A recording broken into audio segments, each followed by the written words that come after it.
Hey everybody, welcome back to the Carryandcut YouTube channel. If you're new here, I sure do appreciate you stopping by and watching. Don't forget to like, subscribe, and also leave a comment down below.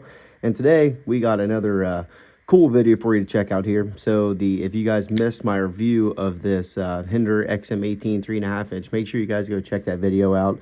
It was definitely a pretty cool one, at least in my eyes. This is definitely one of my favorite knives and kind of like a grail knife to me. And it's just one that I was very fortunate to take a look at, and I'm really thankful for Neil over there at the Knight's Edge to send us in for us to check out. So Neil, thanks very much, appreciate it, man. So today we're going to be doing a disassembly and maintenance video on this one here. So this is going to be my first time ever taking a look at the internals of one of these things. So yeah, let's just go ahead and get right on into it. I know Hinderer has their own kind of like proprietary hardware, I guess you could say. So I did not actually have this tool right here, at least that fits that certain type of pivot. So we just got a tiny little flathead screwdriver. We should be able to get in this corner over here. We're just going to be real careful not to scratch up anything on this titanium scale side. And on this side, you can either use a like a big flathead screwdriver. Got some tape on this one for just in case. And then we could also use the Leatherman Wave right here. So I might just use the Leatherman Wave, a little easier to handle. And of course, for the actual standoffs here for the barrel spacers, they take an Allen key. They're not actually a Torx bit, nothing like that. So we're going to just find your appropriate size of Allen key that fits in there. So I'm not really sure exactly what size this one is, but it's a small one. So I had to go through the old toolbox out in the garage to find the certain tools that we need to work on this. Normally for all these knives we just use Torx bits, but for this one of course Hinderer want to do their own thing. So let's just go ahead and start taking this pivot out right here. So let's just get our little use our Milwaukee screwdriver in here, get on in on this side right in there, the pivot, just like so. And we'll just start unscrewing this side over here. So this is kind of, I don't understand why we don't have a captive pivot on a knife like this. I don't really understand that, but each their own. I just know that these are a really long-winded screw right here. So we get this thing started. Should be able to take it out by hand right there. All right, super long pivot screw. All right, we'll go ahead and set the pivot screw off to the side, and then let's go ahead and keep on working into the it's pretty cool how that pivot actually works. So it's just like a like a hole right there, and the pivot runs all the way through. That's pretty neat design that they have going on there. Okay, we're going to go ahead and run these barrel spacers out. Just go ahead and get your Allen key locked on in there like so. Not a big deal on these ones. We'll go ahead and keep these in order though. That'd be a good idea to do. So we're working from the pivot down. Pivot's gonna be right there. We'll just go ahead and work our way right down.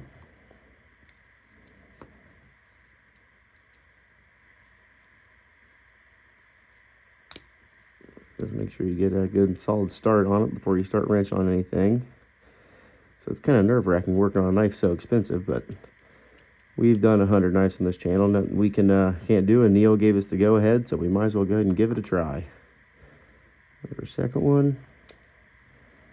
These things have a lot of tension in the lock bar. I can really tell. As soon as I let go of that scale, it kind of popped open on us. All right, so let's go ahead and lay this thing down and see what we got going on here. So there's our G10 show side scale. Here's our other actual titanium liner there. It's super incredibly light. All right, so our other side of our pivot came out right there, and there's our bearings. Oh, now all of our standoffs, everything else. So once you take this thing apart, it just starts coming apart like crazy.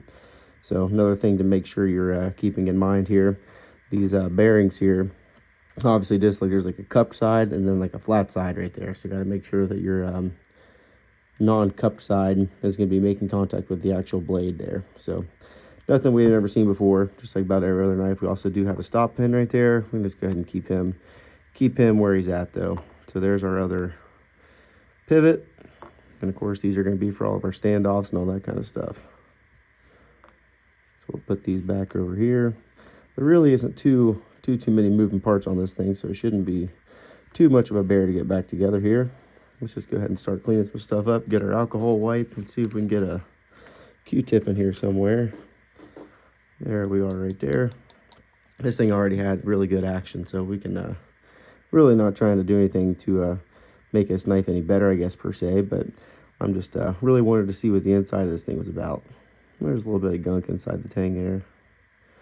Nothing too crazy though. Go ahead and get it all cleaned up for Neil.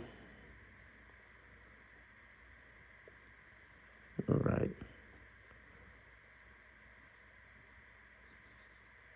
Perfect. Let's go and run some on this side here.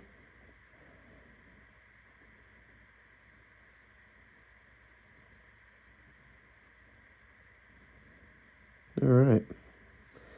Not a whole lot going on there, so let's just go ahead. I'm going to use some KPL Original. I've been using this stuff for a very long time, and really do like it. It's good stuff.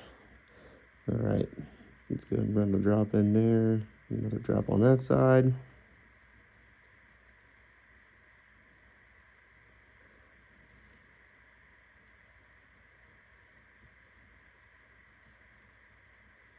All right. Now let's go ahead and run our pivot back up through, like so. All right, we can go ahead and put our blade on, like that right there. Stop pin's already in. We never mess with the stop pin. Let's just put a little tiny bit of lube on the inside of this race here. Let's make sure we put our pivot or our other bearing in. Let's go ahead and run some in there. Perfect.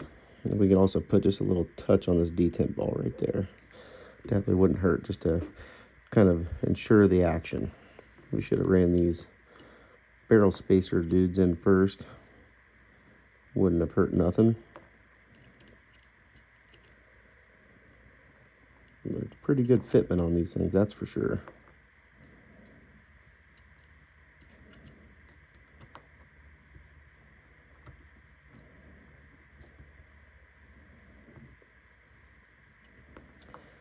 Working on a better surface probably wouldn't have been a bad idea there.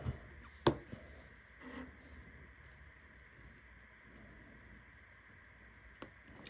guess if we would have taken the clip off, it probably would have helped us some too.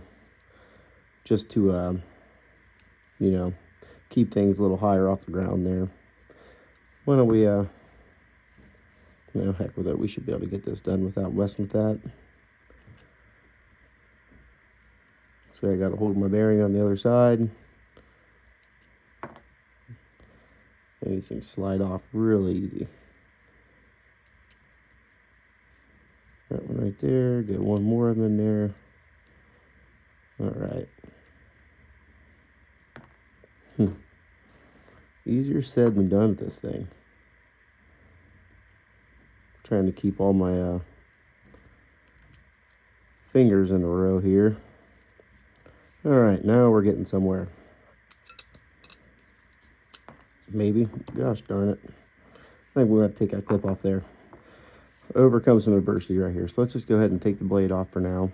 Go ahead and take the pivot out of the backside. We can drop that bearing out too. All right, so we get our little Phillips heads. Another thing with these pocket clips, they actually use Phillips heads too. So we'll get a little bit of moderate pressure on there. Let's just take this clip off. Probably make it a little bit easier, you know, actually installing this back on. Put our clip screws over here in this little tray. All right, let's see if we can do this again here.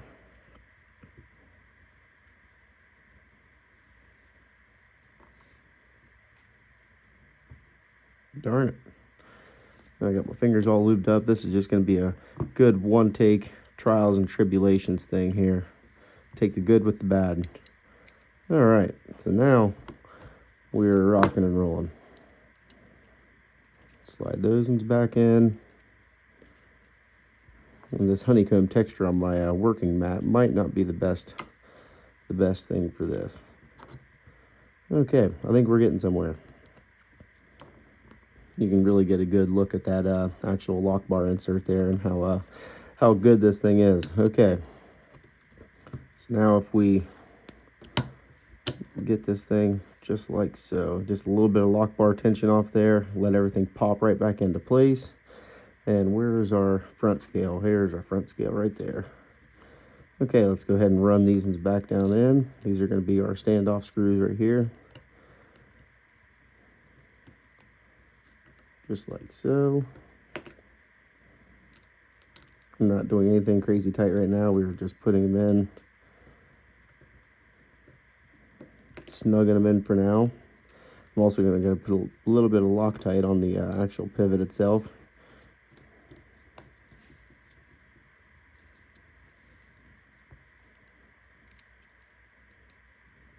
There we go. Just a little bit of Locktite. That's my favorite kind right here. The actual, it's like a glue stick kind. We'll just put a little tiny bit of blue Locktite on there. Kind of smear that around in there. Okay, clean off the excess. Go ahead and start threading this one down in until it starts to catch.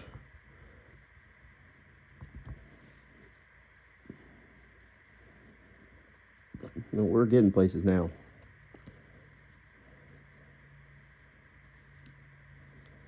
All right, let's go ahead and move over to our Leatherman here.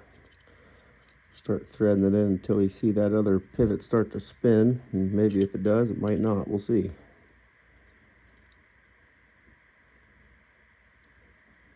Okay. Well, didn't even spin on that one, so.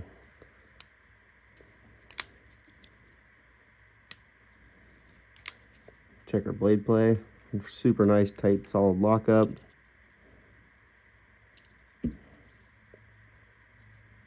No side to side, no up and down. Beautiful action on this thing. No lock rock, no up and down, no side to side play.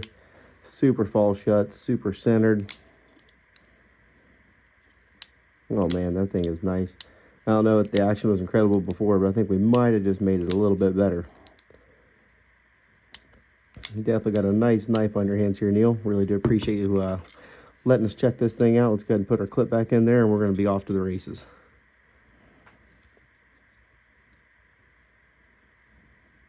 If I get my fingers on it, see how magnetic these Milwaukee screwdrivers are.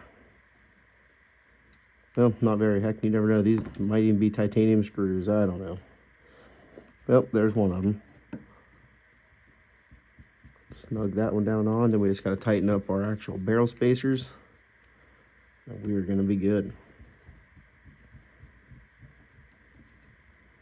All right. Where's my little Allen key? There it is. Put this on the Torx downside. Just a little snug. See, we got Locktite on the actual pivot, so we shouldn't have no problems with that backing out. Clips back on, perfect centering, no blade play whatsoever, and just super fall shut action.